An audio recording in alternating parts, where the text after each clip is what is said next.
Je vais pas trop vite, ça va quand je parle? Ouais, mais ça me met des pièges aussi. Si vous voulez en savoir plus sur... Ah d'accord. Oui, mais tiens.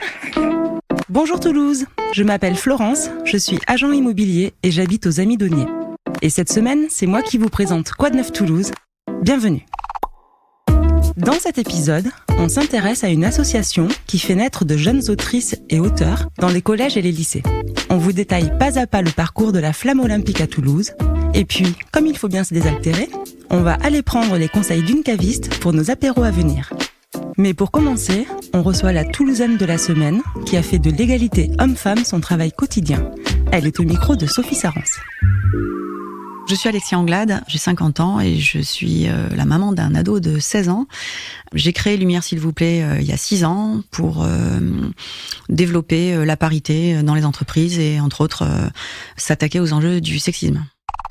En fait, dans mes interventions, que ce soit des conférences, des formations ou des ateliers, j'ai plusieurs messages très importants. La première chose, c'est qu'on est sur un sujet polémique, le sexisme. Donc, je dis bien à tout le monde qu'on a le droit de pas être d'accord. Je dis aussi, détendez-vous, nous sommes tous et toutes sexistes, parce que on est pollué par des stéréotypes de genre. Je ne cherche pas de coupables, en fait. Je les connais, les coupables, ce sont donc les stéréotypes. En revanche, j'explique que nous sommes tous et toutes responsables. Voilà, on a une part dans ce sujet, consciente ou inconsciente. Donc voilà, mon objectif, c'est de parler à tout le monde. Et surtout, de ne pas opposer les hommes et les femmes.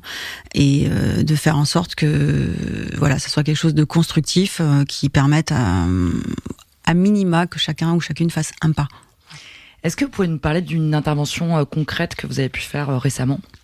Oui, alors je travaille pour des grands groupes, SFR, EDF, La Poste, et puis des moins grands groupes. Voilà, le sujet est partout, j'ai envie de dire hélas.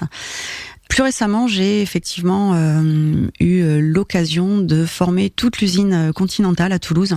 Donc c'est environ 400 personnes. Ça veut dire tous les managers sur un management exemplaire contre le sexisme.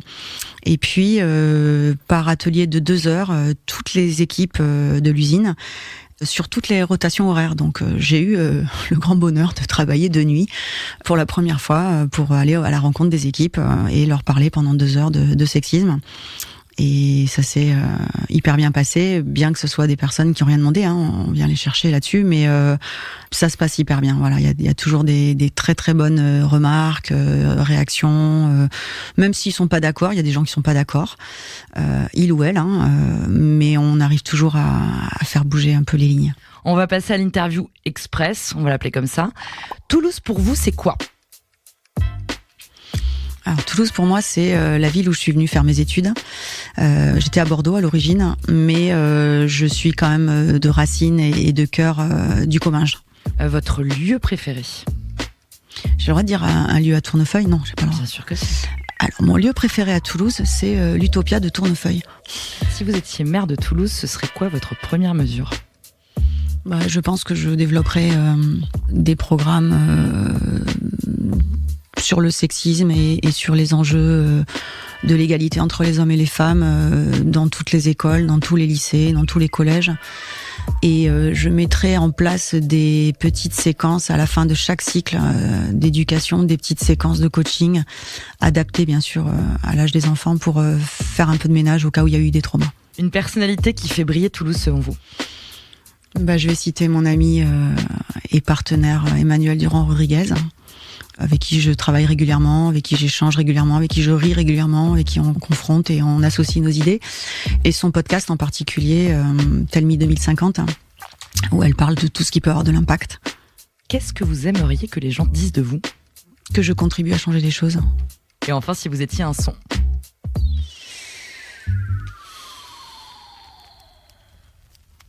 Alors, vraiment rien à voir, mais j'adore le feu de la cheminée.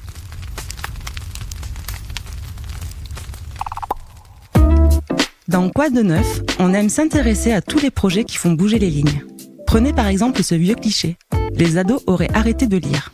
Eh bien c'est faux, ils font même mieux que dévorer les livres. Ils les écrivent eux-mêmes grâce à une belle asso que nous présente Brice Torresillas. Écrire, lire, dire. C'est la devise de Réparer le langage, je peux, une association née dans notre ville il y a quelques années. Sa mission, permettre à des ados de tous horizons d'écrire collectivement des romans avec l'aide de professeurs et d'écrivains. Ces romans sont lus par d'autres ados et donnent lieu à des prises de parole publiques dans des salons littéraires qui leur sont dédiés. On parle beaucoup d'intelligence artificielle, mais quand on réfléchit à plusieurs, l'intelligence humaine, c'est pas mal non plus. Comme vous l'êtes intelligent, vous allez adorer ce concours national de lecture. Inscription à partir de mai sur la plateforme Adage. Avec l'aide d'un écrivain et de leur prof, les élèves rédigeront une lettre collective à l'adresse des jeunes auteurs d'un de ces fameux romans. Un jury de pros désignera la meilleure lettre. Je vous donne déjà le vainqueur, la langue française. Grâce à réparer le langage « je peux », on apprend à s'exprimer à l'écrit comme à l'oral. Ce qui devrait ravir un certain Lamartine. Selon lui, la parole a été donnée à l'homme pour éviter d'avoir recours à la force. Bien vu, Alphonse. Je vous présente à présent Enzo Federbe. Enzo est un étudiant en journalisme à l'ISCPA. Il cherche activement un stage de 5 mois dans les médias à Toulouse. Il est jeune, il est très motivé et en plus il a une belle voix. La preuve, c'est lui qui nous délivre en détail le parcours de l'étape toulousaine de la flamme olympique. Il va sans doute falloir se mettre sur la pointe des pieds pour l'apercevoir, tant on devrait être nombreux à vouloir assister au spectacle. Rendez-vous donc le vendredi 17 mai sur les allées Charles de Fitte à Saint-Cyprien. C'est là à 17h30 que la flamme commencera son périple toulousain, une étape longue de 9 km. Au programme d'abord la traversée du pont Saint-Pierre où la flamme illuminera le chemin en direction du cœur historique de la ville et donc forcément de l'incontournable place du Capitole et de la basilique Saint-Cernin. La flamme passera ensuite devant le Palais des Sports et le Conseil départemental de la Haute-Garonne, direction le port de l'Embouchure et l'espace Job. Enfin, l'apothéose de cette journée olympique se déroulera au stade Ernest Vallon. Là, la flamme achèvera son périple aux alentours de 19h30 avec l'allumage du chaudron, une fête dans toute la ville à la hauteur de l'événement qui se prépare à Paris dans quelques semaines. Quoi de neuf Toulouse ? C'est avant tout un espace ouvert à tout le monde. Et cette semaine, c'est l'appel de l'apéro qui nous a guidés. On s'est rendu chez Bonbonne, avenue de l'Ardenne, pour recevoir quelques conseils avisés. Bonjour, je m'appelle Delphine, je suis sommelière caviste chez la cave Bonbonne qui se trouve avenue de l'Ardenne à Toulouse. Donc aujourd'hui, j'avais envie de vous présenter un vin rouge pour amener à l'apéro chez les copains. Donc avec le beau temps qui arrive. Donc le vin rouge que je vais vous présenter, c'est un vin rouge qui se trouve sur les terroirs de Maury. Donc Maury qui est situé dans le département des Pyrénées-Orientales. Donc pour resituer un petit peu, Vallée de la Glie, on va être juste à côté de la commune de Rivesaltes et donc c'est la départementale pour remonter vers Foix. Et du coup, donc je vais vous présenter le Clos des vins d'amour chez Charles Dornier sur leur cuvée Carignan en famille. Donc comme son nom l'indique, on va être sur un vin en 100% Carignan, donc cépage typique languedocien. Et donc là, qui va être vraiment travaillé sur le côté très gourmand, marqué sur le fruit et surtout avec une fraîcheur qui va être assez atypique sur ces terroirs, sachant qu'on est sur un des départements les plus solaires de France. Mais comme on va être sur des terroirs en altitude et sur des terroirs de schiste, ça permet de préserver vraiment cette jolie fraîcheur et d'avoir ce côté digeste dans le vin. Si vous voulez en savoir plus sur l'Asso, sur Enzo ou sur le Bon Plan Apéro, ça se passe sur notre page Insta et en description du podcast. Vous pouvez aussi nous laisser un vocal sur qd9.info. C'est très simple, il vous suffit d'appuyer sur le bouton rouge. Bravo, Quoi de neuf ? Quoi de neuf Toulouse, c'est fini pour aujourd'hui. Moi, je vais aller boire un coup et je laisse le mot de la fin à Alexia Anglade.